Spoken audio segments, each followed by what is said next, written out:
Hello, everybody. Welcome to Divine Mother Earth Time. I am your co-host, Laura Eisenhower.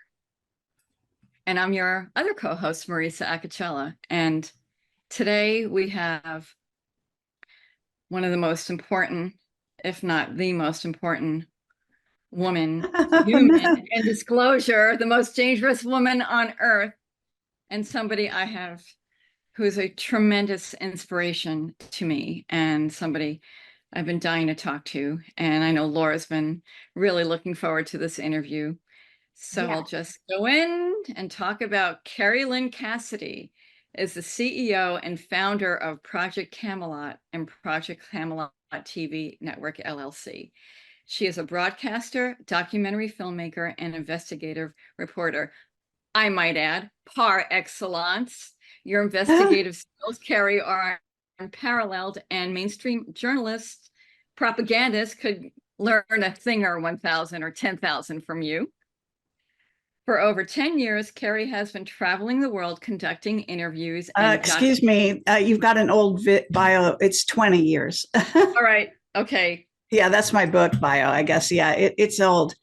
Does it really say 10 years? That's weird. Yeah. It says 15, and it says 15 years on. Okay. Well, let's see. For the past 15 so years it'll be 20 years in November. It's no worries. Whatever. Okay. Well, that's good to know. 20 years. And that was from Amazon. By the way, I followed you. Thank you. Okay. Okay. Kerry travels the world conducting interviews and documenting the testimony of whistleblowers with above top secret clearances, as well as authors, researchers, and experiencers covering conspiracies, the secret space program, black projects, ETs, Kundalini, and Ascension, and free energy. She speaks at conferences. And by the way, you were brilliant 2 weeks ago. Thank you. We just saw her around the world. Yes, we did. You were amazing. You brought the house down. Okay.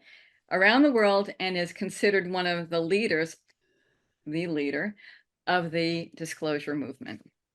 So welcome, Kerry. We are beyond thrilled to have you here. And Thanks. You're welcome. So I've been doing a little research on you, and I've seen many of your interviews. And so I just found out, though, that you came out of my lab. Is that true? That you were born in like a my lab hospital? Well, yes. The way, I only found this out, I don't know, around 5 or 10 years ago, but I was born in Palo Alto and at Moffett Field, which is a military hospital, actually. And so I didn't know how to put all that together. But when I was a little kid, I actually went to what's called Ames Research Lab on a field trip with my school. And I just looked around and I go, oh, I know this place. And I don't know why I knew that place, but somehow I knew that place. So there was, I have a weird birthmark on my arm, and I don't know. So I was the only kid in my family that was born in Moffett Field Hospital. And it is my surmise that I am on my lab because I have things about me that are different than people. And it's in my book. If you read my book, you might have figured that out. This is your book here, Rebel Gene. I just got it. And I love this book so much. Oh, great. I'm glad. Yeah. Thank you. That's good to hear. Yeah. Thank you for writing it. So I guess we wanted to basically take you through your childhood and just find out what makes you you, what inspired you. Like, you came from my life, you're a precog. What led you to become Kerry Cassidy? What led you on your mission? So, well, when I was really young, I basically knew things, and I've said this before, but my mother used to kid me, but she used to really be serious at the same time, and she used to call me Know-It-All Kerry. So because I would basically tell her everything, like I would, explain everything that was going on, and I would contradict her and this and that. And I also talked back to my teachers in school. got in trouble for that. I was a rebel really since I was born. And what can I say? I had an unconventional childhood. I wasn't brought up in a religious house. My mother, my parents were Christians, more or less, if you want to call it that, but they were not practicing of any kind. And my father would not go to church. My mother took me when I was 12 around to different churches and temples and all kind of different places, because she decided that her kids needed to have some kind of, religion to learn that. And so I was brought along as an advisor to tell her which one to do. And in the end, we chose. We even went to like a Buddhist temple kind of thing. So in the end, she took me. We went to what's called the Unitarian Church, which is like, I think, the farthest left you can get in Christianity. But anyway. And it only lasted for like a month or so because none of us wanted to go after that. But my experience there was that the first thing they talked about was Akhenaten and Nefertiti. And that hit me really hard. And I had some kind of past life recall of that. Years later, I would take tours to Egypt and I would remember I actually had recall in a very intense experience that I can tell you if you're interested, Yes. where it all came kind of back to me at a certain scene that I was in Amarna in Egypt, and I had this incredible meditation. I started out as a meditation, and then I went, I guess, into this past life. And when I woke up, I actually didn't even know where I was. I thought I was still in Amarna. It was so intense. And so when I was a little kid, it was coming back to me. And then eventually I was going to go to Egypt, just on a tour, actually, with Jordan Maxwell and William Henry were leading a tour. My mother had passed away. I had a small inheritance, and I decided I wanted to go. And they were going to talk about Atlantis in Egypt, the signs of Atlantis in Egypt. So I went on that trip. On that trip, I actually interviewed Jordan. When I went on that trip, I wasn't in Camelot. I wasn't an interviewer, but I did interview Jordan and ask him, about ETs. And he told me I could never release that video because at the time, he didn't want anyone to know he had ET contact. So years later, of course, I was in Projectcamelot, and then I asked him again if I could release it because then he was talking about it. And so that's kind of like a side little issue. But my channel, I don't know what you want to call it, whatever way that I went into this other world, I was doing a joint meditation at the time with two other guys. And one was actually, I'm not sure what you want to call him. He was from, I think it was Sri Lanka. I'm not sure. It's been many, many years. I actually did a video with this guy, but he's something of a yogi or a yogi in training, whatever. So we did a meditation with this other friend of mine, and I think that was like propelled me into this amazing experience. And I found myself in a sort of a temple in Amarna. I could see the way it all used to be with the jungle around me and everything. And all our family members were in this place. And Nefertiti was walking up and down, and I was seeing it through the eyes of one of her daughters. Now, wow. I cannot say that I was her daughter. I'm not going to say that. That's what I saw. Okay, so I was there. I was fully there. They were under a dilemma, trying to decide what to do. And by the way, I don't know if people know the history, but, the Illuminati have tried to bury all of the stories about Akhenaten and Nefertiti and Amarna, because Akhenaten, of course, is the one who said there was one God, not many, and tried to break away from what is called the old priesthood in Egypt.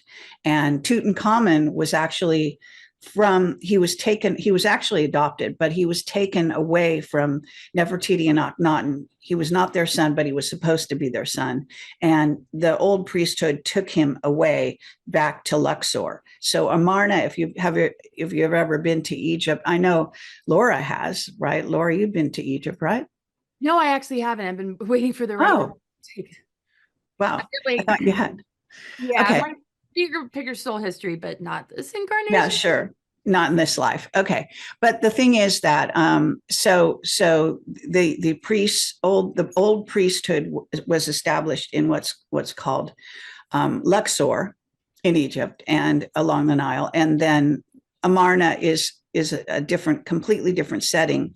And it What do you mean? that's what they call them. And this is kind of what we're moving into now, using frequent energy weapons, frequency weapons, that kind of thing. Oh. And but the entire, so there was, instead of having like monuments even that fell down, most of the desert floor in Amarna is like wiped clean. It's just desert, flat, except up on the ridge there are some inlaid sort of little meditation areas which do have some relics in them, but that whole place is Amarna. And the way I found out about it in this life was through Carmen Balta, and you might remember her. She has passed on sadly since then. She was a Canadian professor who did a lot of investigation in Egypt. She used to lead tours. I went on a tour with her. I interviewed her on my tour at the foot of the pyramids back in the day when you could do that. So we actually see the pyramids in the background of my interview with her, which is quite wonderful, I think. Wow. And she was a brilliant woman, and she wrote books, and also she made a very famous video series about Egypt. And she stressed the importance of Amarna, how they had tried to bury all the memories of that, how the Illuminati are always trying to hide it, and so on. I know it's a long explanation. No, but that's so fascinating. Yeah, so that was one thing in my childhood. So I was just trying to explain how I wasn't raised with the Bible. So I did read the Bible when I was around 12. I found it, I liked it, but I also questioned it, of course, because I saw that in the Bible I had everything Jesus said was written in red. And when I read it, I thought, well, I don't think anyone had a tape recorder back then. So I really questioned whether or not it was accurate. And, I didn't see it. I never have seen the Bible like other people see it. So I appreciated some of the stories and so on. And I appreciated really the Christ consciousness of it. So that resonated with me. Yeah, cool. So like I said, then I was a rebel in school. One thing, my brother was sort of odd. He was a year and a half older than me, but I used to stand up for him, and I got punched by big bullies that were trying to kick him around. So I would intervene. And so I got punched by the school bullies and stuff. So I really was quite a, I don't know what you want to call me. So you were a rebel who spoke out and defended the underdog, which would be what you're doing now, defending the underdog of humanity at this point. Yeah, I think you could say that. Well, all these characteristics show in the here and now, which is, amazing, because it takes that kind of strength. Do you want to keep talking about childhood? Yeah. I mean, that gives you a brief outline. Eventually I went to college. What do I say? I majored in sociology, and then I went to graduate school, and so I got a BA actually in English, because I couldn't figure out what to get the BA in, so I just chose English arbitrarily. I was studying all kinds of things. I was really studying, actually back in those days, I was sort of into politics, communism, feminism, you name it. I was writing for the for the paper. So I was trained as a journalist in college, and taking part in. I was at a very radical school at the time, Sonoma State University, and so then I also went to graduate school there for sociology. But after a year at graduate school, I dropped out because I decided that it was wasting my time. And I moved to Santa Cruz, where I studied still photography with Ansel Adams' protege. Wow. And at the time, he brought me in his office. He said, every once in a, I'm people are going to think I'm sort of crazy, but once in a teacher's life, they've come across a student that they think is, got special talent, blah, blah, blah. And he wanted me to become like him, a still photographer. But I said, I'm sorry, but I want to make movies. So what happened was a movie came to town. It was actually not a very good movie, but it was called Tilt with Brooke Shields. I'm dating myself here, but and so okay. I was an extra in the movie, so I got some scenes in the movie, and there was a producer, and I was actually waiting tables and working at a coffee bar in a place called the Greenhouse, which, if you ever go to Santa Cruz, is a very famous restaurant up on a hill. It's like a glass house. It's beautiful. And I hope it's still there. I don't know if it is. And the producer said to me, okay, I got it. This is what you got to do. You got to get married, have kids, settle down, and be happy, and you'll be in the perfect place here, Santa Cruz. And I said, no, I don't want to do that. I want to make movies. And I wanted to be a director. That's bad advice. I know. I'm just, I'll explain how he did this. Okay. So he was using reverse psychology. Okay. So he said, because you're in a perfect place, you should just settle down and be happy. And I said, no, I want to make movies. What do I do? And he said, well, if you really are serious about making movies, you have to move to Hollywood. There's nothing else to be done. And so I did. Like, I went home, I told my boyfriend that we were leaving, that I was going to Hollywood, and 2 weeks later I moved to Hollywood. So, and then I did something else very unusual in Hollywood. I actually I didn't have a job. Obviously, I had to find a job. So I started going around to production companies, and I just gotten out of college. So I had my resume, and they love you when you're just out of college, fresh young thing. And so I went in person. This is very old fashioned, but nobody even did this back then. I went in person to these production companies, and I brought my resume, and I said, hi, I'm studying to be a director. Is there anyone who can talk to me and give me advice on how to best to do this? And I also knew that, there's very few women directors, even to this day, actually, I think. True. And so they liked that. And I started getting offered jobs that I couldn't even handle to run productions and things. I mean, Hollywood is crazy. They kind of, if they like you, they'll do anything for you and stuff. And so I had to turn down very sophisticated production jobs at that point. Eventually I got a production job that way. And I ended up doing wardrobe on commercials and worked my way up in that way. And then eventually I did development. Well, that's like, So I'm just telling you that part of it. And then eventually I left Hollywood and went to New York City to study acting and directing, and ended up studying. I was supposed to go to NYU Graduate School of Film and Television that I was accepted to, but I decided after 2 weeks that I couldn't afford it because I'd already paid for college with a loan. So I didn't want to take out more loans. And I decided I had some kind of psychic reference to this teacher who was brilliant. And he was called Robert X. Modica. And he was teaching a class at night in Carnegie Hall behind the main hall. They have all little studios where dancers go and practice dancing, and singers, and also actors.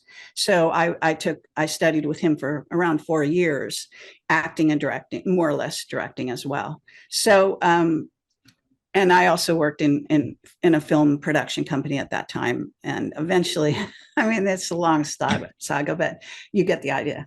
Oh yeah. Well, it makes so much sense, though. Sorry, what, Laura? Were you starting to notice things in Hollywood and just some of the things that you reveal now when you were? Well, I ended up, okay, let me tell you, I should, I guess, finish the story. So when eventually I left New York, exactly 4 years to the day that I arrived, which was really bizarre because I didn't plan it that way. And I can't explain it. And during the time when I was in New York, I had this weird connection to Montauk and the Montauk Project. Okay. And I found out about the Montauk Project also. And I had psychic abilities. So when I was in New York, I tapped into Montauk, and somehow, I don't know for sure, but my understanding is that I was probably one of the kids they used. They tried to tap into your, what's called chi or Kundalini inner energy, to sort of make their machine work. And I don't exactly understand it, but I used to have dreams at night when I would go in, I would be out somewhere and there would be sort of a grassy hillside, and I would go into the hill, and then I would go down, and I would be there. And also I was taking classes underground in New York, which I didn't know. This was during my dream life. So I was having all kinds of weird psychic things happening in New York City. And then what I did in New York City was connect all my chakras through meditation. For a long time, I did temp work, and I wouldn't work a lot of the time because I didn't like the jobs. So I had friends who had a big loft, and, I was in my 20s, and, because I wasn't very practical during those years at all.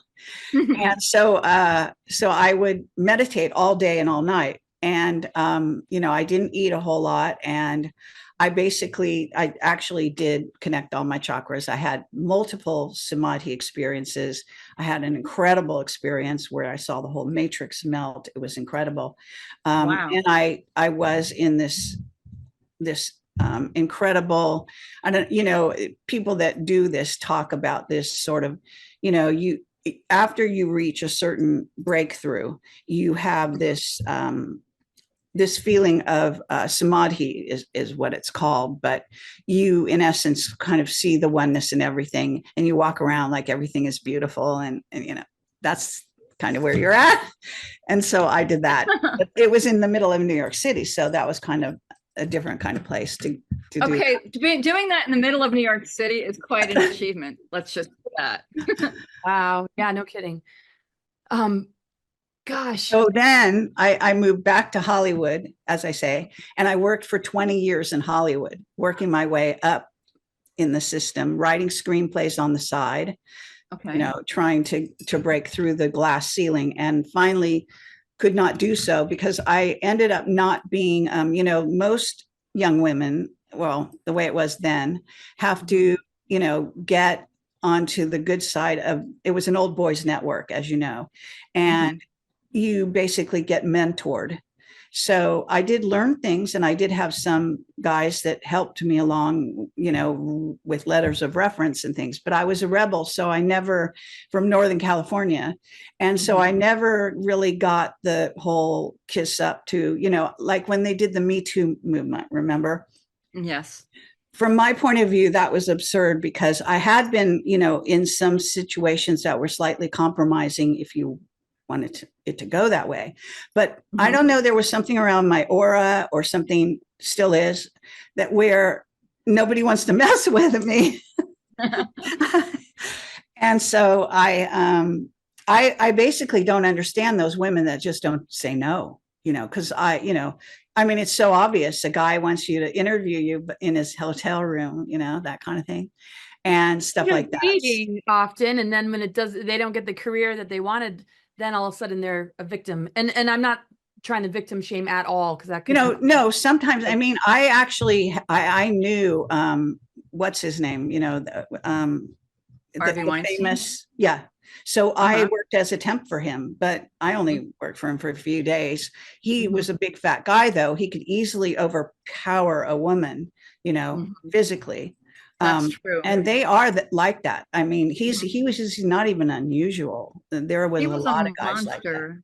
I mean, everything he did. yeah, I But just mean you got to understand, he comes from a certain milieu, a culture. You know, I mean, they think that I don't think the Jews really started Hollywood, but they certainly ran it and have run it for many, you know, nearly 100 years or whatever. And so he was in the power elite, the Jewish power elite, which gave him carte blanche to act like a complete asshole whenever he wanted. And there were lots of producers like that. I mean, that's just the norm. Was there something about him though, just being the one called out? I didn't mean to say anything negative about, you know, victims. It's just that was the tip of the iceberg, right? Well, I mean, some of the women legitimately got into bad situations. Some of them didn't show much insight. And, you know, some of them also didn't know really. I didn't realize this because I had a very good relationship with my father. I was like his right hand because my brother had some developmental issues. So I was always credited for my intelligence, being equal to a man in every way. I never grew up with that lesser than idea as a woman. Right. And my mother was a rebel as well in her own way. She was, you know, a very interesting woman. And so what happens is that I just grew up thinking I was the equal of everyone and I could say no. And there was no problem with me saying no. But I have heard from women, even during the Me Too thing, where they actually didn't learn how to say no. That if a man said something, they basically always said yes. And they did it with a smile. Well, that's true. And I'm good friends with one of the actresses, Annabella Sciorra.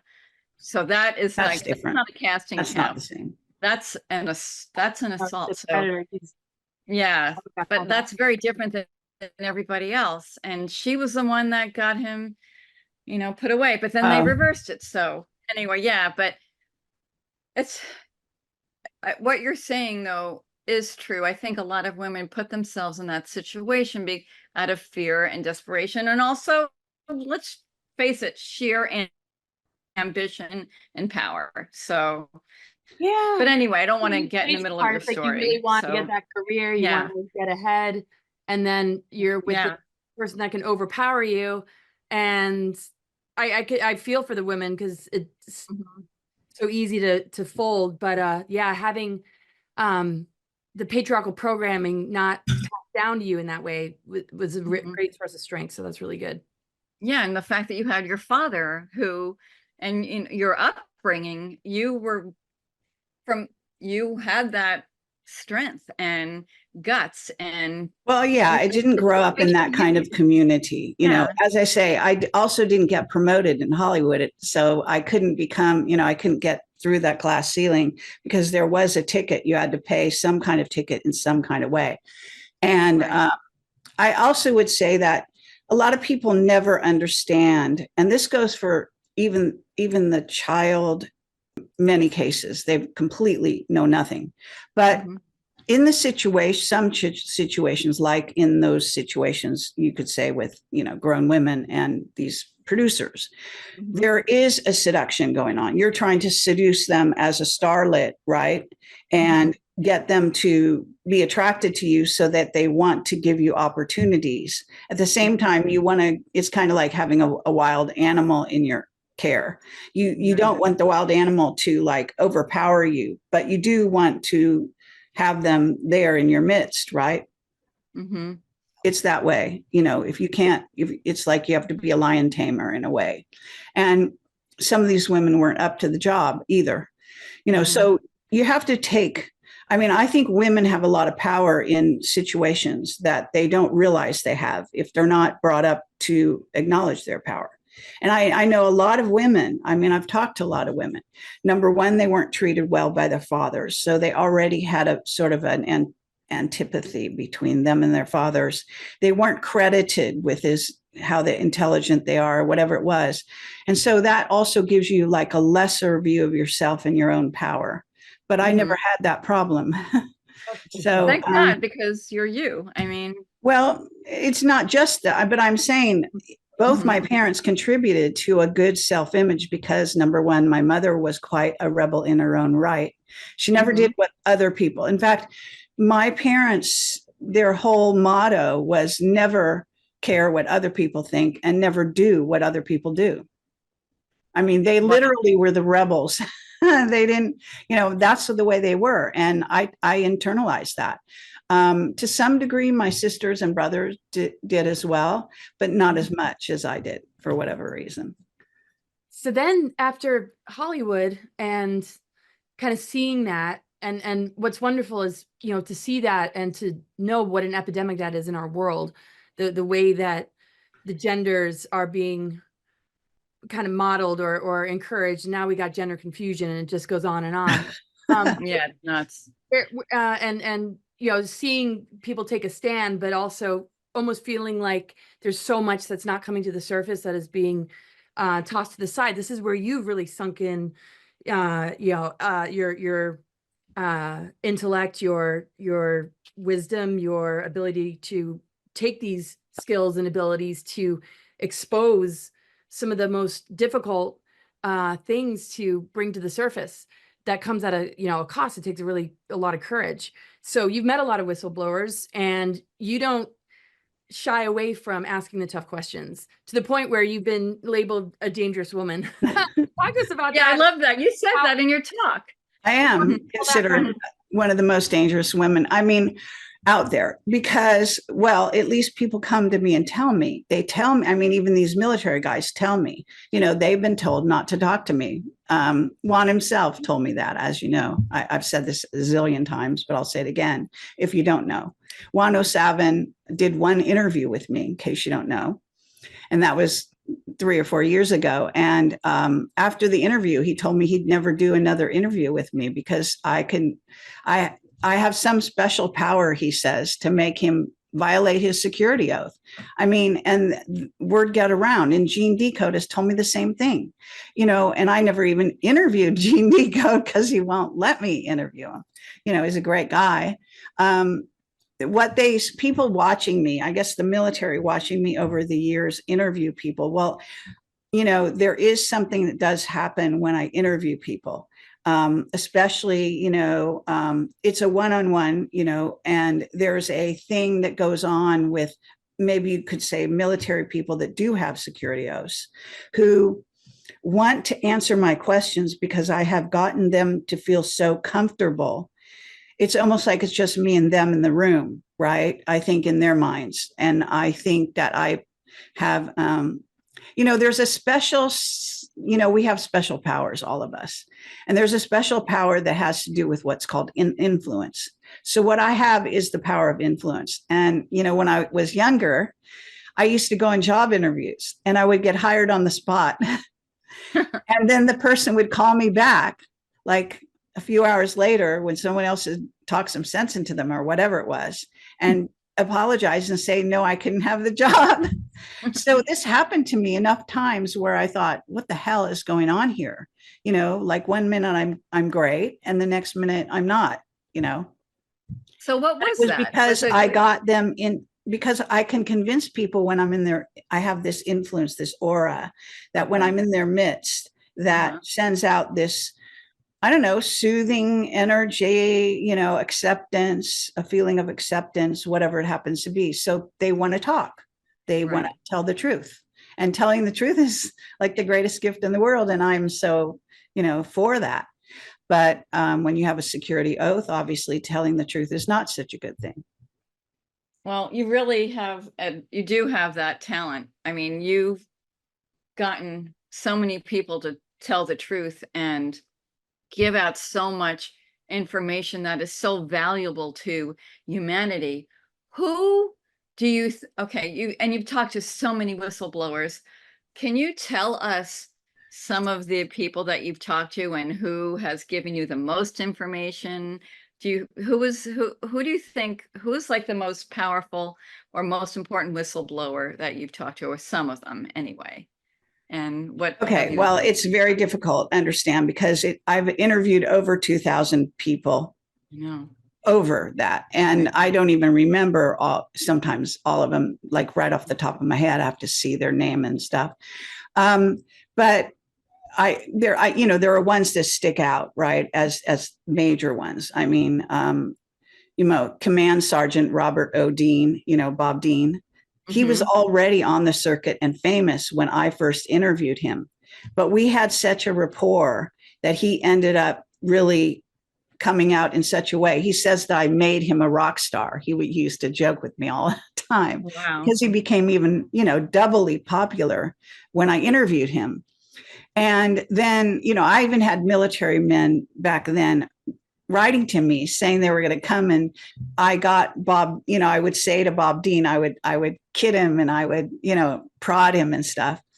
And he was a command sergeant major. So what people didn't realize is that, those command sergeant major is a really hard ass. And so he loved when I would sort of goad him into telling me the truth. And I used, we had it was a teasing, it was like good feeling. You can watch the interviews and see. And then John Lear, same thing. I made John Lear very much more popular than he was at the time, I believe. And, we had a great rapport. And then, there were others. Henry Deacon, who came out under his own name, Arthur Neumann. We went on the stage together.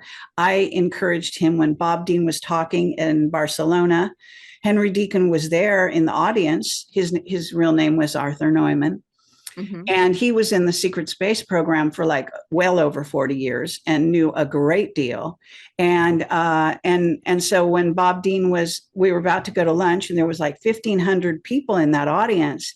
And I went over to Arthur and said, this is your chance. And Bob Dean had been talking about Mars for an hour and a half.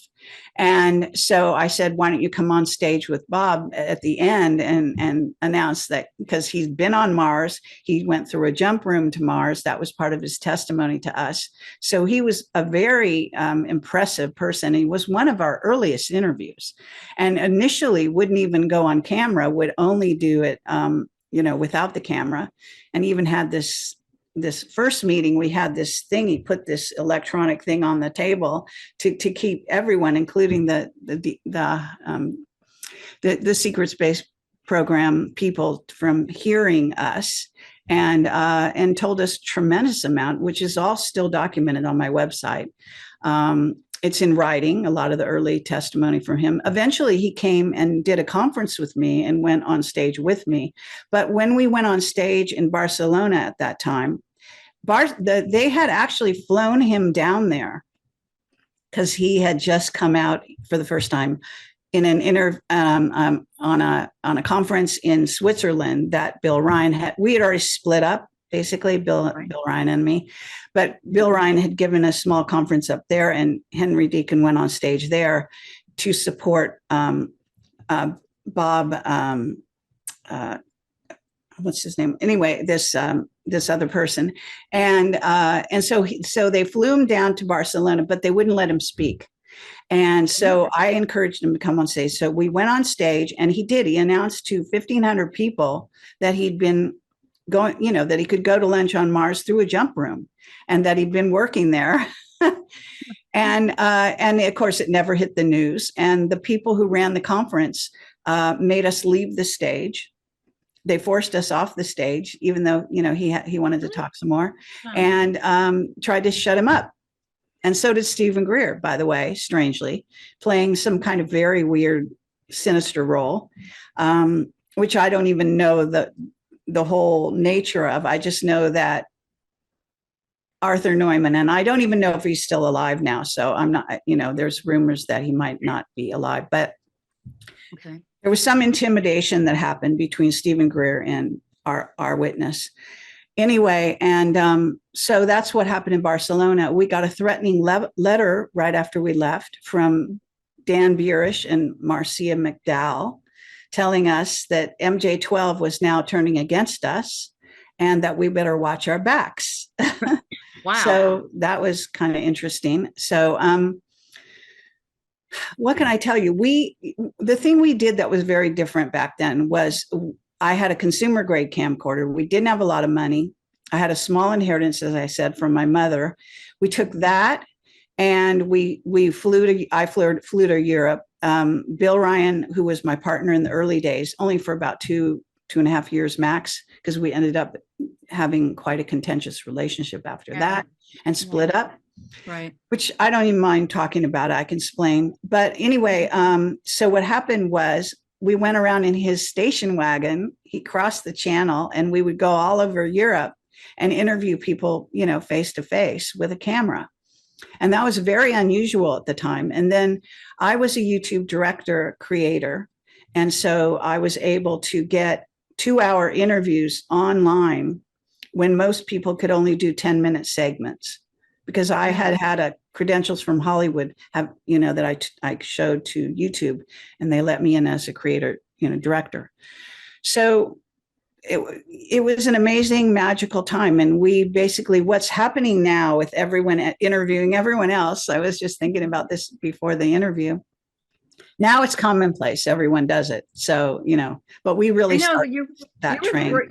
You were the great pioneer. I mean, you're it, seriously. And you started this whole thing. And well, yes, I mean, others were starting to do this, you know. Yeah. I mean, you have to see that everyone works on the backs of everything else. But, right. You know, back in those days, I wanted to film in what's called the MTV guerrilla filmmaking style. That was the style. And because I'd been film school in college, I had that auteur director idea that, you know, I didn't need anyone else. I would just do it myself and, you know, all that kind of thing. So there was a precedence for what I was doing, but it wasn't common at all back then. And YouTube was only starting. Google, YouTube was only starting.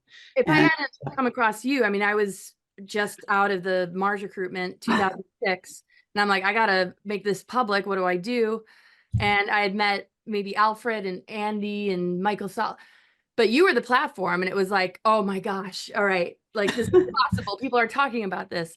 And so yeah, I remember, because I would say in a lot of talks when I didn't know what to do, this was before Project Camelot, and then when I saw that, it was like, wow, I started to really connect the dots. So, and we were very fortunate in the early days that what they had done, the secret space program, had people that had worked for them, primarily men who had worked for them for 40 years or most of their life.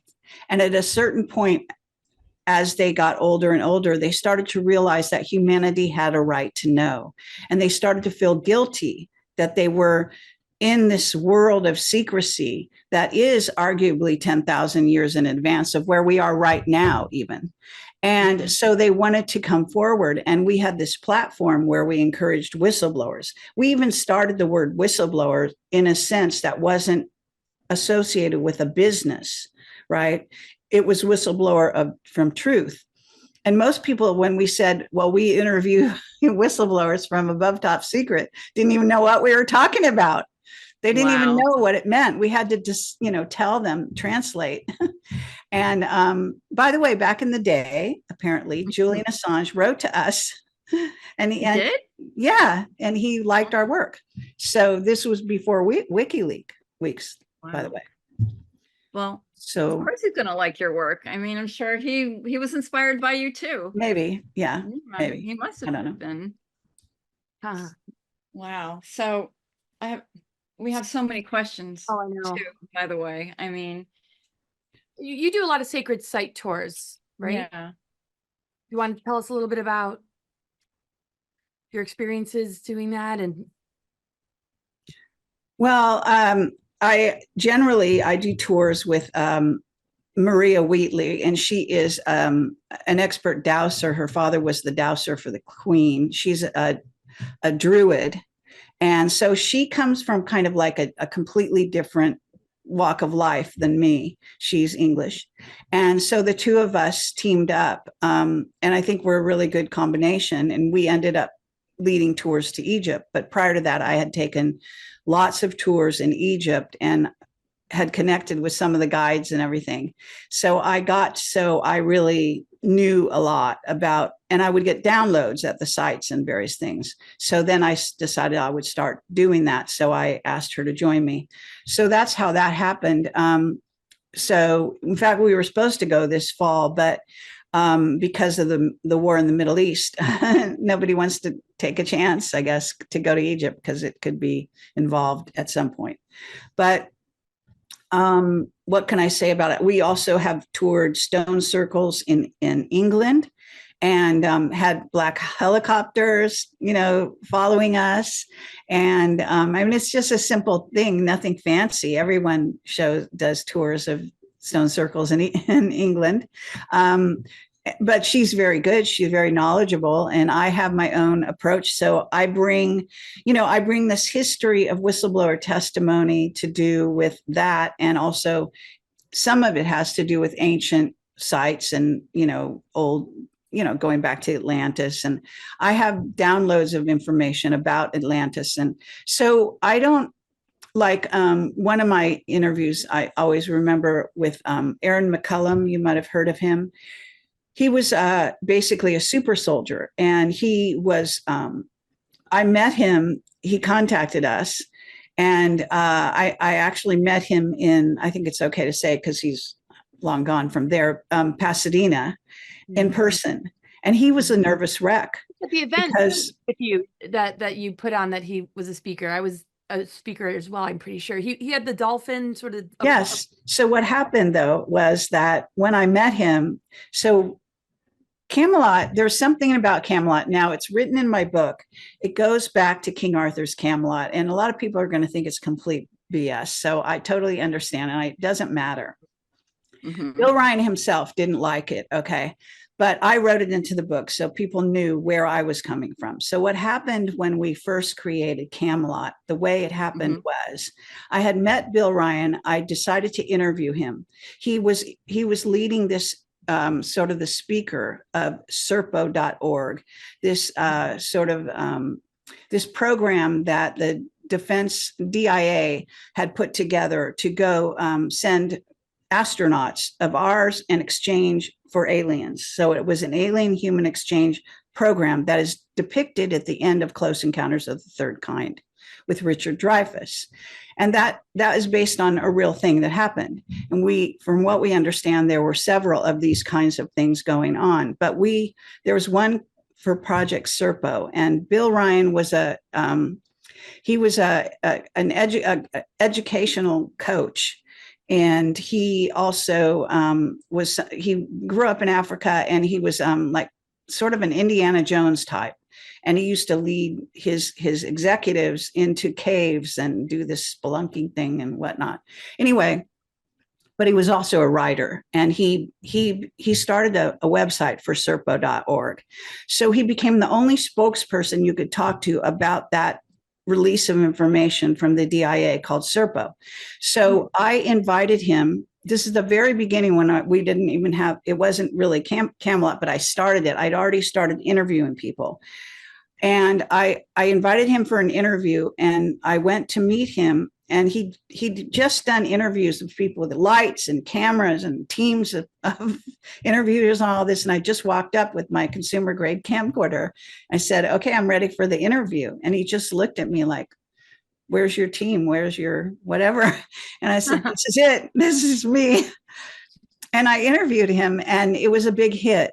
And we hit it off, and we went to dinner and sort of said, okay, let's meet up again. So we met up when I went to Egypt with Jordan Maxwell and William Henry on that tour with my inheritance.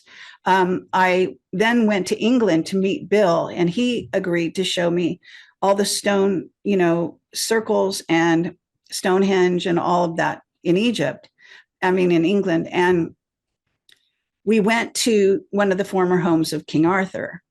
And I started to have past life recall there of the time of Arthur. And what had happened in Bill's life prior to me even knowing him was that some people had come along, some fairly psychic people, and told him that he was King Arthur. I know that sounds insane, but that's what they told him.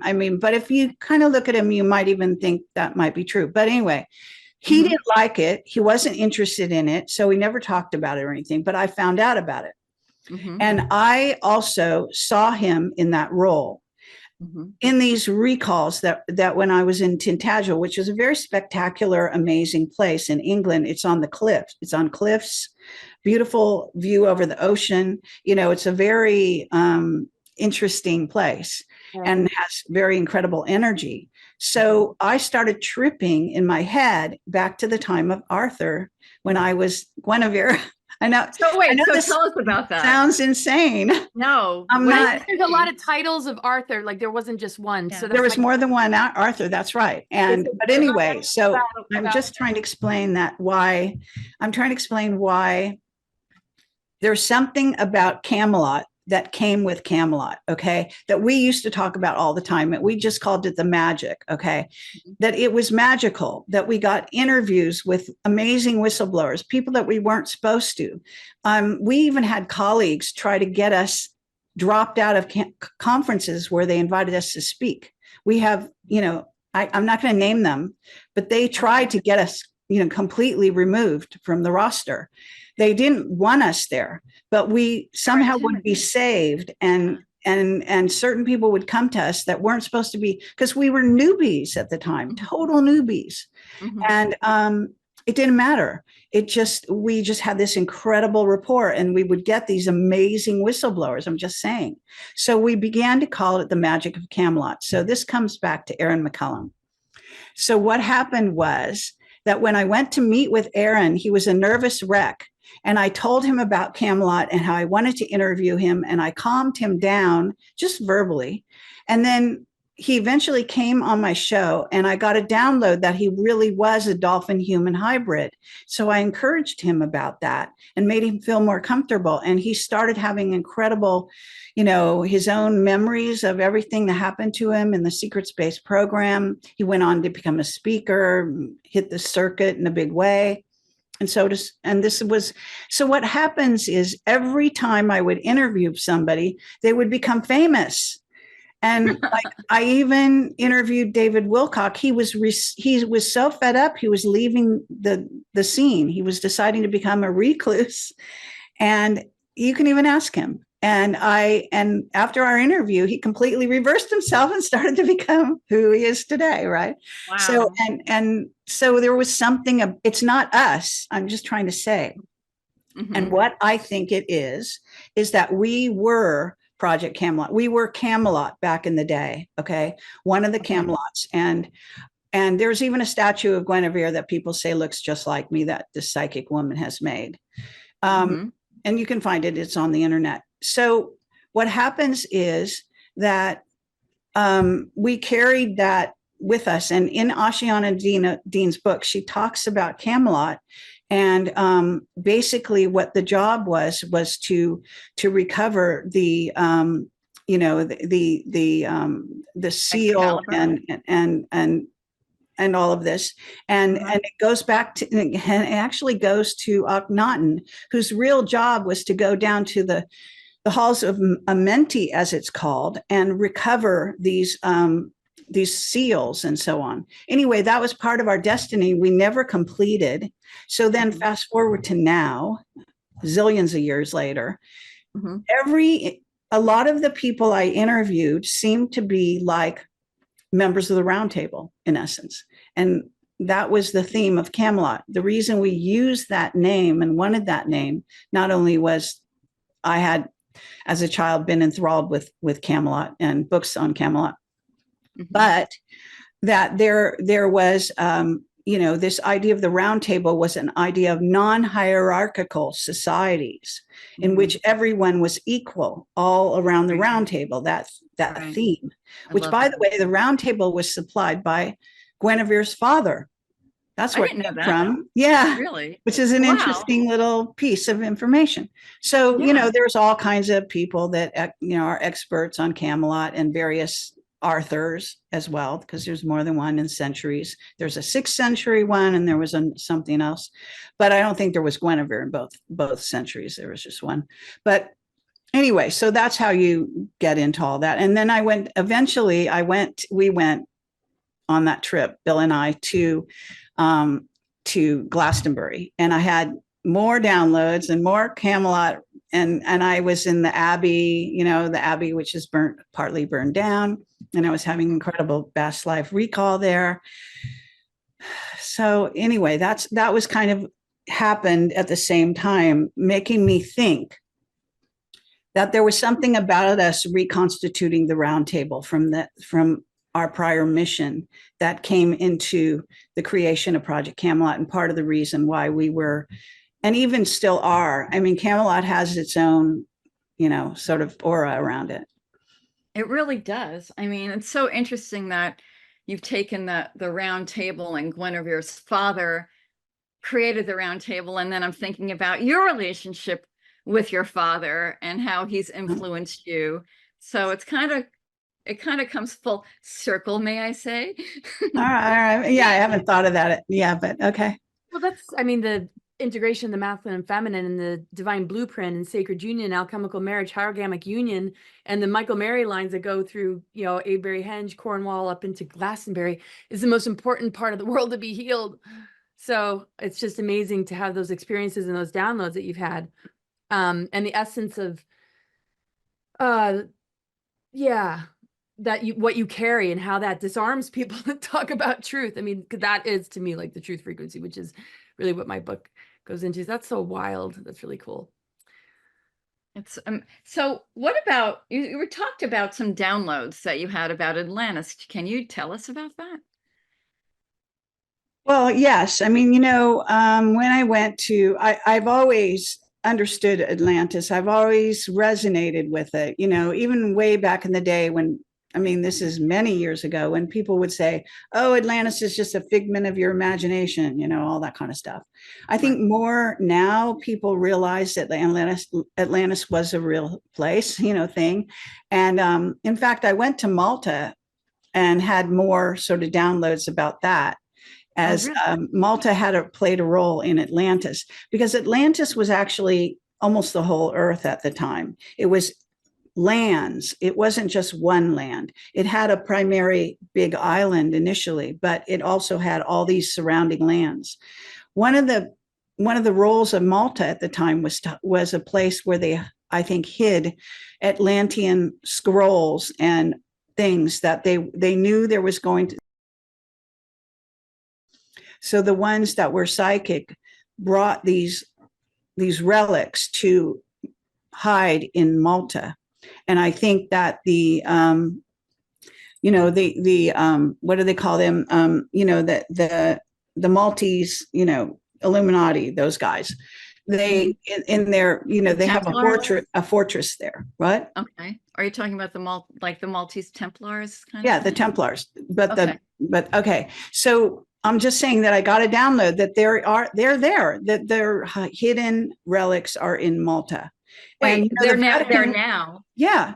And wow. The Vatican, because underground, the Vatican has tons of relics from the past as well, Library of Alexander, etc. Peterson, you have him on. If you ever, I actually was on Maltese TV. Can you believe that?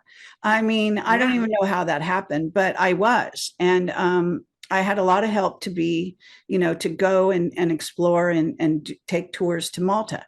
Anyway, one of the things that it just came to me that I got this information.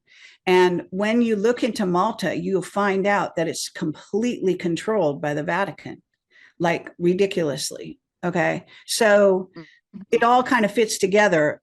Now, of course, no one ever said there were scrolls or hidden things in Malta, but there are, I believe, from Atlantis.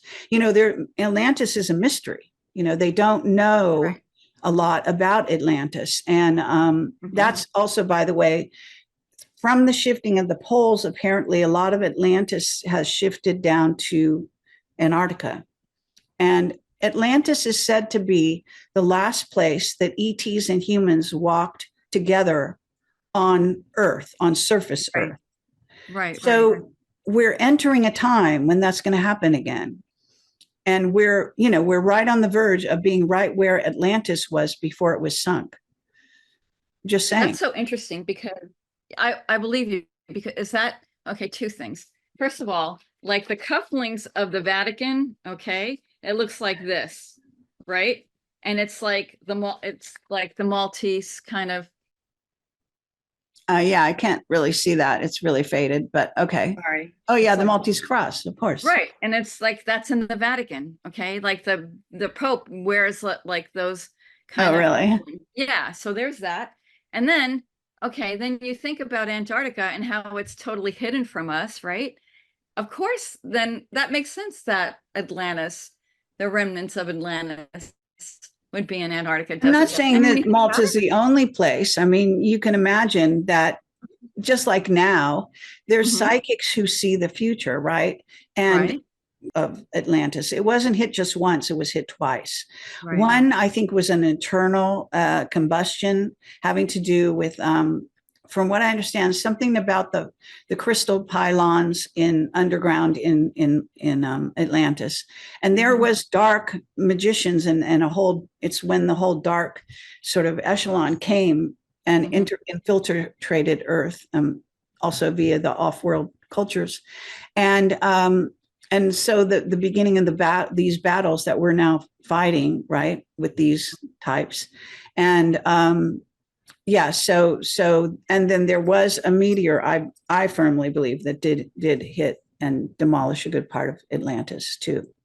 So that And was they the went to second one. Egypt, and Okay. I just relate to it very well and very much, and it also has to do with my sense of Nefertiti and Akhenaten and the whole thing. And so I have, when I'm in Egypt, I've actually been told Egyptians think I'm Egyptian, Russians think I'm Russian. So I have this weird thing about the way I look or something that these people think I am from there.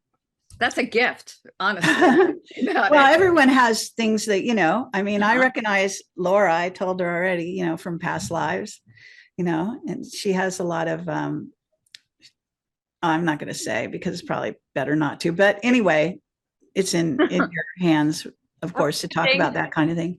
But she has a whole history going back into these lineages as well.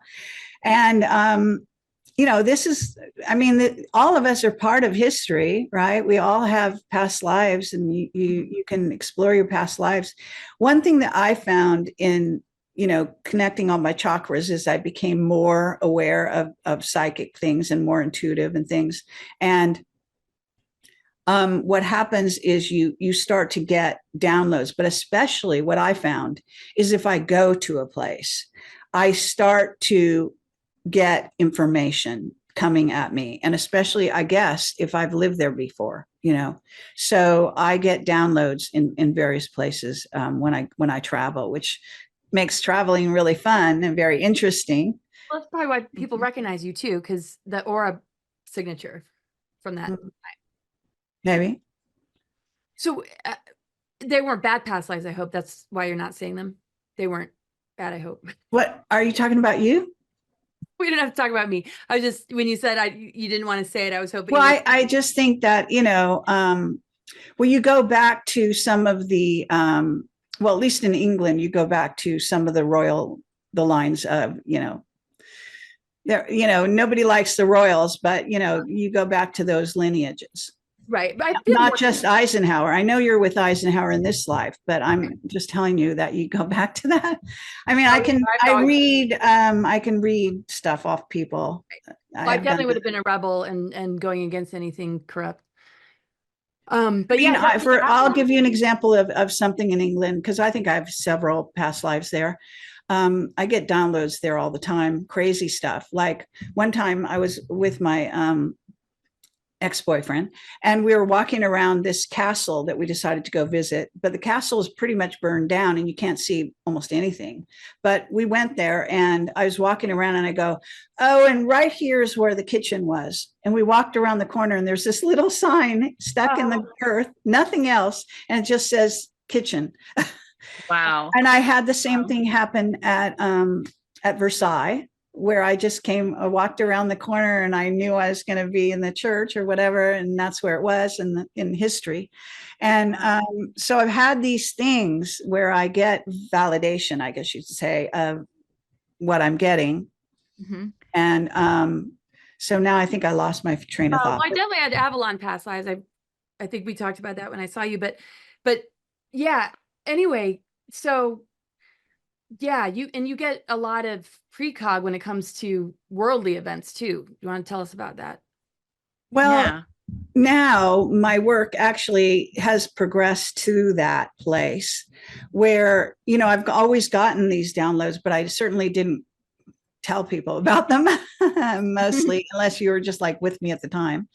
And so more and more I have gotten downloads. I have had, even when I was in New York, I started getting dreams of the future, lots of dreams of the future. And I've seen the future quite substantially. I don't know that it's great to say it, or people might not want to hear it. I have already said some things. I can say a few things if you like. I can tell you We'd one love that to. already came true, which Okay. is I did go and I was interviewed by Sean Stone when he was working for Gaia TV. Mhm. And so I flew to Colorado and I was there. And then for some reason, my plane wasn't going to leave until the next morning. I think it might have been delayed. I can't remember what. But I ended up having to sleep overnight at the airport in Denver. And you know how notorious that place is, right? Yeah. So there are a lot of hotels right on the plateau, right surrounding the airport of Denver. And so I went to sleep that night and I had the most horrific dream that was so real that when I woke up, I felt completely sick. And I'm sick to my stomach. I'm not going to be gross here, but I just like woke up super sick. I saw that the Chinese were invading America, that they were Wow. coming in through the north and the south, and that I got a very clear message. They let them in, and When was this? Chinese troops were invading. And that's Wow. exactly what is happening. We've You're had right. Chinese true, and I saw it in this dream. And at the time, even though I was sick, I thought, this is absurd. This has never happened. Chinese troops would never come into America. That's crazy. Why am I dreaming this? That kind of thing. How long ago though was that? That was you years and years ago. That was and like, then it wow. like And I then said, I was being interviewed by Gaia TV. They wanted to possibly purchase some of my interviews, but I never would do business with them. So, so that was one example of future that I did dream that has already come true. Although I think the exact dream that I had might happen in the future even more. And I've had dreams, like I get them in sequences and I can see, like, in other words, I don't know when they're going to happen, but I know that this is going to happen before that kind of thing. And so I have other things like I can tell you that in 2020, let's see, what was it? Okay, so it was, how we have the election is really at the end of the year, right? So in November of 2020. Well, in April of 2020, I had a very psychic dream, and in I saw caravans leaving California and with all their belongings and going back across the border. And at the time when I saw that, it was April, as I say, of 2020, I thought it was talking about what Trump winning, which he did, but then he didn't win. Okay, right. So then he didn't win. And so I thought, oh, my dream was wrong. But then I realized that it was for 4 years later. And now, what does Trump talk about when he gets in office? He's going to have the biggest exodus of illegal aliens out of our country. It was exactly like my dream. So your caravans, that's what you dreamt. Yeah. Wow. So I mean, it hasn't actually happened yet, but if you believe Trump is going to win, which I do, then what he says is that's what's going to happen. And that was exactly my dream. Okay, because that was something that I wanted to ask you about, because in your book, right, you talk about 2016 and how the White Hats basically knew what was going on. And I think it was, whatchamacallit, basically that they took they got the good timeline, and Hillary thought that she was going to win, but the White Hats flipped it and Right. looking glass, and that's why she was so stunned, basically, because she was sure that she was going to win, but the White Hats took control. Correct? Well, yes, she represented the negative timeline for sure. But Right. she didn't win. It was a complete switch up. Thank God. Right. So then you think in 2024 that we're going to get we're going to stay on the good timeline, and then In Trump theory. Now, I mean, there's so many extenuating circumstances right now that, look, I am not saying my dreams are, airtight, perfect. I don't know, Right. But according to that particular dream, Trump will win. I've had other dreams. I've been to a party celebrating him winning. Okay. So, and I know who's going to be at the party even, these kind of things. I mean, I can't say, until they happen, I can't say they're going to happen, for sure.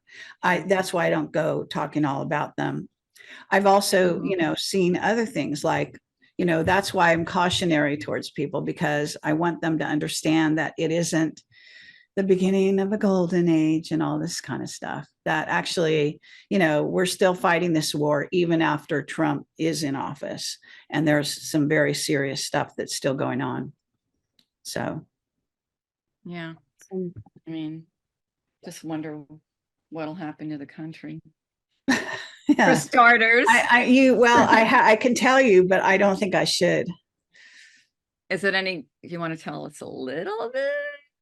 Maybe? Well, because what if I'm wrong? It's not good to put out negative stuff. I don't want to, on the one hand, there can be positive stuff, but on the other hand, there can be other things go on that you're not so positive. So, we have a lot of, write it down, and then you can always questions anyway.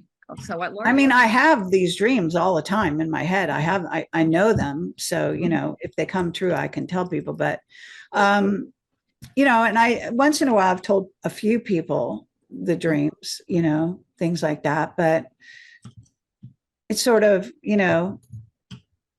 the future, we're creating the future at the same time. But see, if you're really a precog, and by the way, Cliff High is gathering his data from us humans. We are precogs. And I would say the reason we're still alive and we're still a viable species is because we are precogs. We just don't know we are. We just don't admit it. What do you mean by that? Exactly. What it means is that, those among us who maybe it's mainly people in certain roles, but we see the future, we prepare for it, we understand, we are born into this time, and we know, we have an inner knowledge.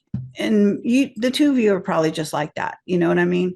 You have an inner knowledge. You always, I don't know, but in my case, I mean, I've had precog dreams ever since I can remember, basically, but they started in earnest in the time when I was actually in my early 20s and in New York City and so on, when I really started to get future dreams and all of that. And that's continued, and it's not always, things can happen that I didn't know were going to happen. But a lot of times I have been right about things. So, so I pay attention. If I get a dream, I pay attention. Yeah. Wow. Yeah. So, from going to Mars, that was pivotal. There's some dreams that you just can't ignore. And I just feel with that ability that you have, it's really helped with the timing of when you put stuff out, right? It's like, it's just amazing to follow your channel and all the amazing guests that you have. Do you ever like to talk about some of the JFK Jr. stuff, or is that going? Sure. Okay. No, I'm happy. I know we could keep asking there's questions. There's actually nothing I won't talk about, The only thing I don't like about, saying the future so much is like people get sometime misled or get the wrong idea or something like that about that. Right. Yeah. So I think freedom, there's got to be a lot of freedom out there. But as we get closer to events, I would definitely tell people. certainly, especially if I saw something negative. Yeah. I mean, well, I can tell you also, well, we're going to be fighting ET races after Trump is elected, that we really? are going to be, going to battle with ETs, and that's real. Okay, so I that's not actually, bullshit, that's real. I had a remarkable dream that I mean, some of these dreams are so remarkable and so amazing that I can't ignore them. You know what I mean? So those are different kinds of dreams, but they are really powerful. So yes, about JFK Jr., I can really talk all day about him. What would you like to know? Oh, well, I know point we of got to view? close soon, but yeah, that would just be maybe my final question. I'm sure you do have one as well, Marissa. Maybe we could do a part 2. Can we do a part 2? Sure. Okay, yeah, just I know you've talked I mean, I'd love to have both of you on my show as well. I mean, Okay. maybe separately so that I could get to know each of you separately. I mean, I know Laura, I've known Laura for many years, but I never get to have you on my show. Laura, I'd love to have you on my show. Oh, that'd be wonderful.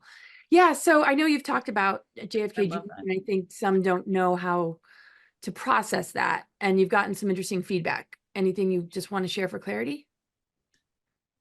Well, I have several pages devoted to this on my website. So you can definitely go look at those pages. I've got photographs I've got little stories. People have sent me stories that have substantiated what was already my understanding, that 107, just so people who don't know what I'm talking about, 107 is JFK Jr., that there are 2 107s. And some people think there might even be 3, but there's definitely 2. And I've met both of them, talked to both of them eye to eye, face to face. Both of them at the same time or separately? Separately, because they don't appear in the same place at the same time together, obviously, because they're both in disguise and they wear the same disguise.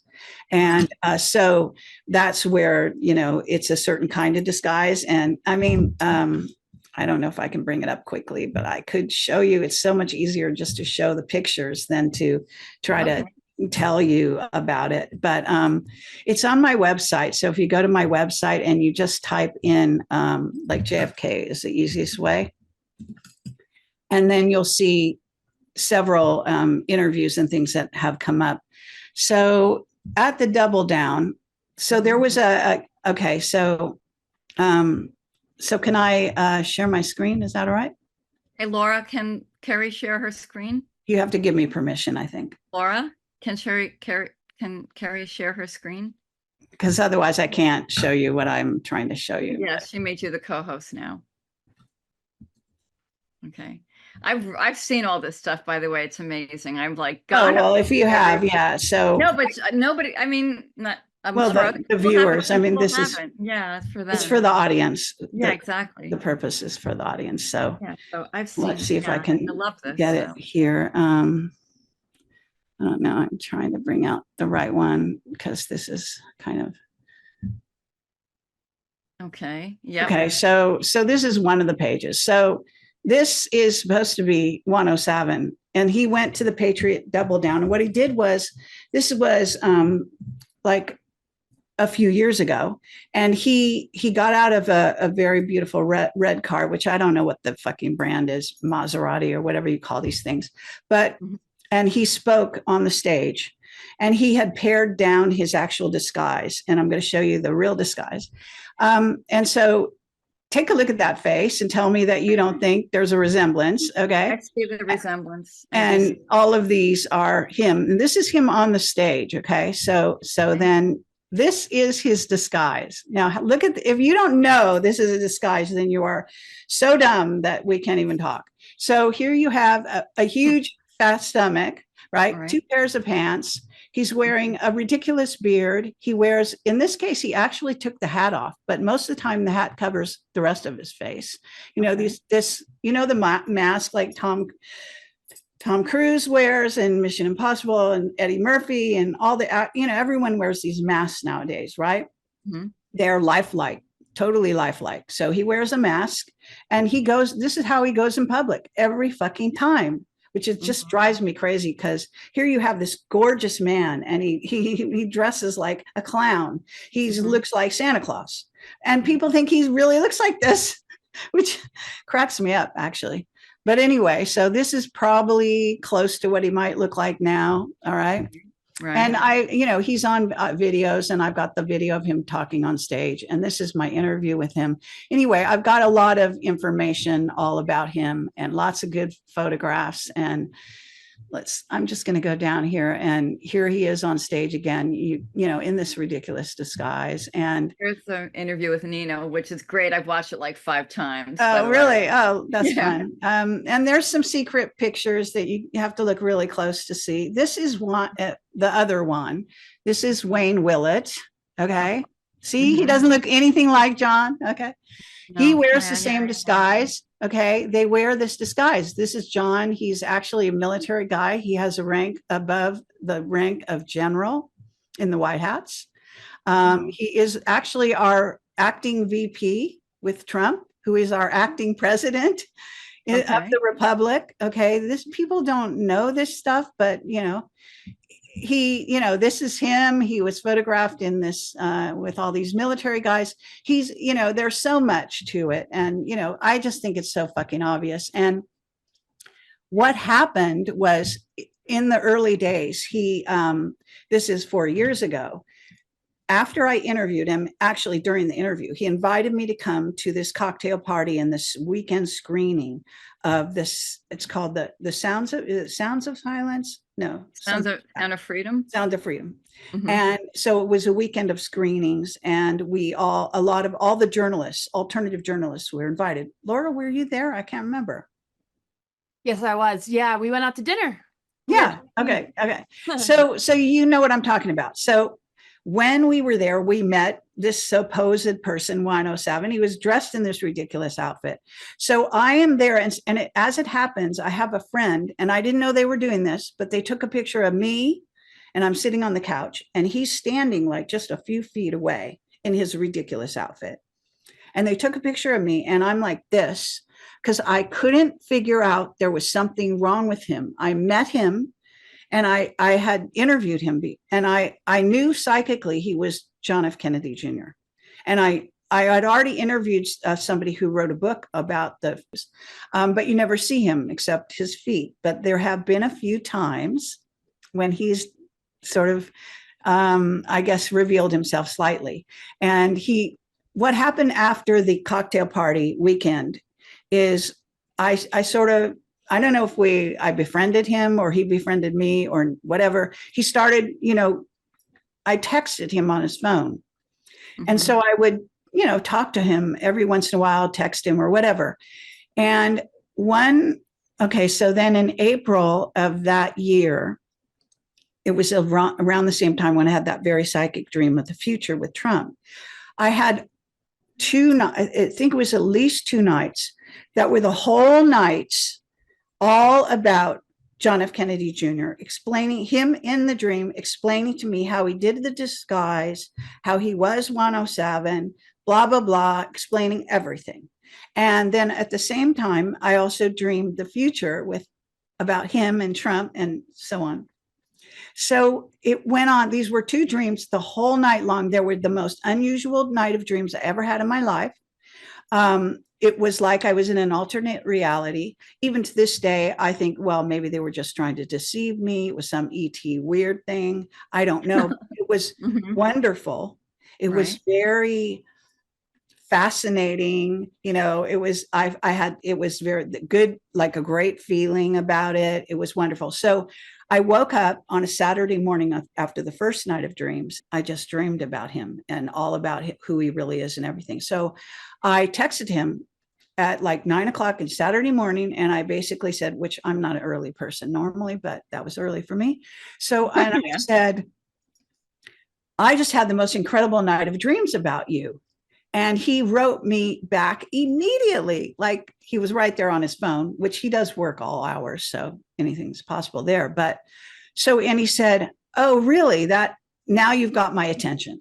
And so then I proceeded to tell him bits and pieces, but then he told me that 2 other women during the same week had written the same thing to him, that they had dreams about him and who he really was or whatever, but theirs were nothing like mine. Wait, and he sent one of the dreams to me, that of this other. He said one of the dreams? Yeah. And it was an interesting dream, but it wasn't, but it was revealing that he is somehow 107. In that person's dream, I don't know if I should say it or not, but I don't, as long as I don't say their name, it doesn't matter, I guess.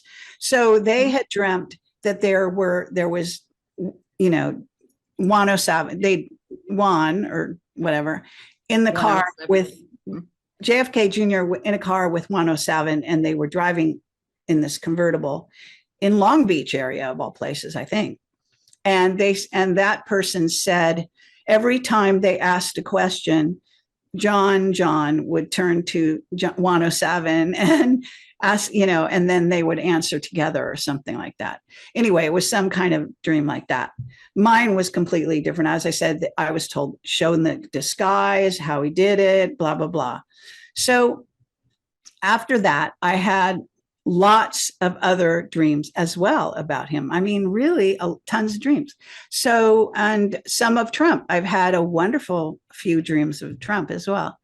So I can't explain it. Maybe it's all just bullshit. Maybe I'm just being deceived, as I say.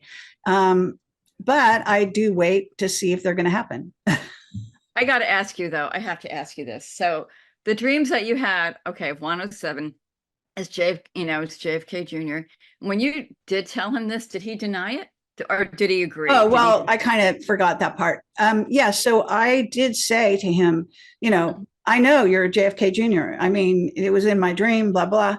And, he didn't deny it, but that's one thing that he didn't used to do. Now he denies it, but he didn't used to when people said that to him. What happens is, though, that he, in the course of me talking to him then, because I started sort of a rapport with him on the phone, and then I went and saw him in person. So that was in April. And then in fall of that same year, he did the double down, which I just showed you the pictures from, right? Yeah. And I was there, and he was texting me and telling me, but that he was going on stage, and we had a huge argument on the phone because I am not see, one thing he likes to do is he really is the VP, so he has a right to do this, but he tries to control. He's probably going to hate me saying this. He tries to control the message of the White Hats, right? He's actually pretty much their only real speaker. And consequently, when he invited all the alternative journalists to that cocktail party, he was doing it with intention, right? That he would get to know everyone. And so he would know who we were, and he could influence us if necessary. So I had written an article during the Patriot Double Down. I was investigating the situation at the border and something that was going on with those, with these illegal aliens and actually these troops down there. And so I published an article, and he called me up to tell me that he didn't want me to print that article. And I argued with him about it. And then we got on other subjects, and I happened to be at the Patriot Double Down when he called me. He wasn't there yet. He came later in the evening. And I went into this area behind the Patriot Double Down where I could speak freely. And it was empty. It was the kitchen that normally operated, but there was nobody there. So I started walking around this big room, and I was talking to him on the phone at the same time. So he was saying certain things, and I was saying, and there was a picture on the internet that he didn't want out there. And he was telling me first of all, I had put it out there as well. I didn't take it or anything. Because, okay, when he did the meeting, maybe Laura, you remember, but at the cocktail party, he said, no cameras, no one can take pictures. Well, I have a friend. She became my friend. I didn't really know her then. She took pictures. She didn't even do what he said. And I heard later that other people did as well, but they didn't put them on the internet. She, however, put hers on the internet. So I got a copy of that one, and I put it out there, and he called me also to tell me to take that off my website, that he didn't want it out there.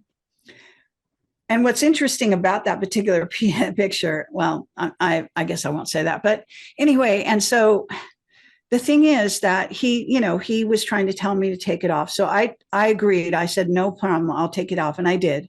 But the thing is that I have always wanted him to tell the truth about who he is, because I did a whole psych evaluation of him on a very psychic level. And I saw, he drove around in these incredible cars, no matter what. He goes down to the Trump, down to Mar-a-Lago. He hangs out with Trump. If you think this person he's like best friends with Roseanne, this is John.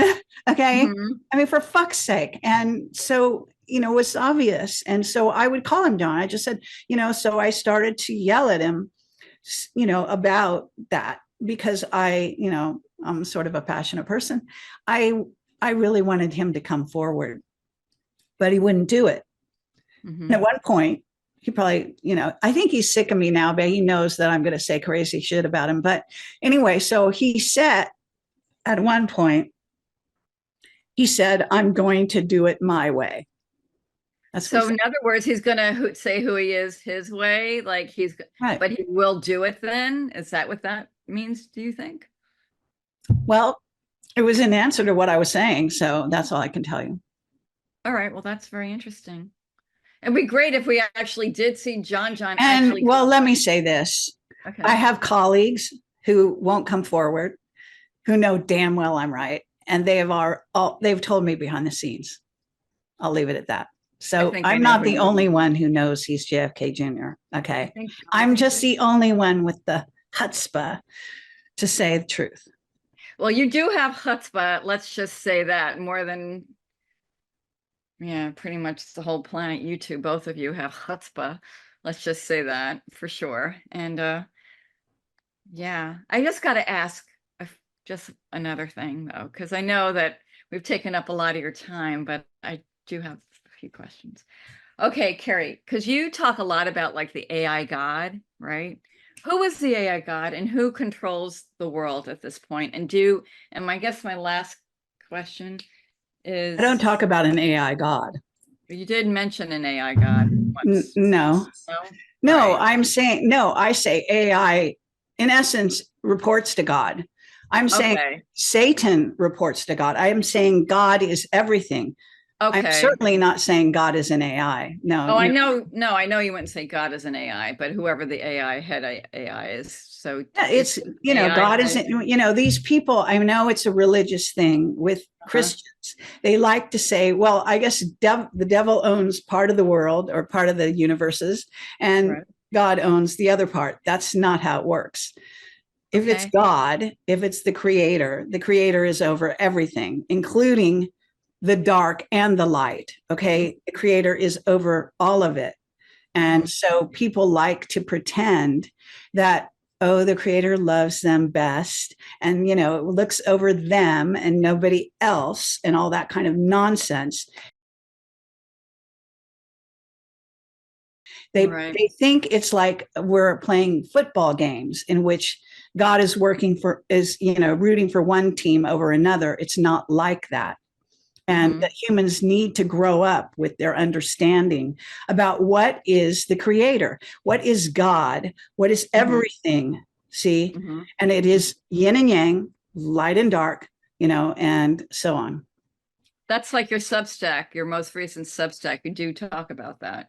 This is only one. I talk about it quite a bit. Yeah, but so that, okay. So then I guess my last question is, and this is your mission. Wait, where was it? My mission is for humanity to wake up and see who they really are.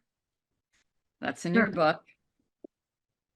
Do you think that we will? Are we doing that? And we are in spades. Yeah. Okay. Do you think that humanity is going to stay human and ascend? Do you think we're going to actually become who we really are? Do you have hope? Yes. Yeah. I mean, all things in good time, but and there is a transhuman agenda. And it's like I used to feature one of the Terminator, I think it's a Terminator Salvation. It's this Terminator movie called Salvation, where the star of it has every part of his body is a cyborg except his heart. And in the end, he saves humanity because his heart is still human. Oh, You remember wow. that movie? We'll go watch I it never again. saw that. Okay, I might watch Anyway, it. it's called Terminator Salvation. And so it's kind of like that. I fully believe that regardless of even the humans that do become cyborgs, that they still can maintain, because what we are is spirit first. Okay. Spirit and soul first. Human, man of many colors, is actually the body we inhabit at this present time. And you can inhabit other bodies, by the way, on other planets. And therefore you might be Pleiadian, you might be, a lion being, you might be this one, that one. But your soul spirit complex will incorporate all those various lives as to who you are. So you are, your whole soul is very, very large and very multidimensional. Okay. Yes. Yeah, I love Wow. that. Oh, it's so wonderful to be with you. And I'm so glad to finally see you in person at the last event, because it's been so long. So Yeah, that was really fun. All in like 1 month to have so much Kerry time. Thank you for just your brilliance and your service to Thank humanity. you. Yeah, Well, it's been fun. I probably am talking more openly than I normally do, because I figure both of you know me and we already hung out together and everything, which is kind of fun in the background. But yeah, I hope we can do this on my show as well. would love to. Yeah, and this has been really great because, as Laura knows, I've been dying to meet you and talk to you. So, and Thank you. yeah, and this has been really great, and I just love you and your work so very much. You're so special to me, and I know Laura. Well, you're both very special to me, and you're incredibly wonderful and creative in your own right, and and all of that. So yeah, I hope we can bring that out on my show. Okay, would love that. Thank you, Thanks Kerry. everybody for tuning in for another wonderful episode of Divine Mother Earth Time. And what a divine feminine goddess energy we have with Kerry. Yes. Thank you, everybody. Thank you so much. Thanks, everybody. Okay. Bye-bye. Bye.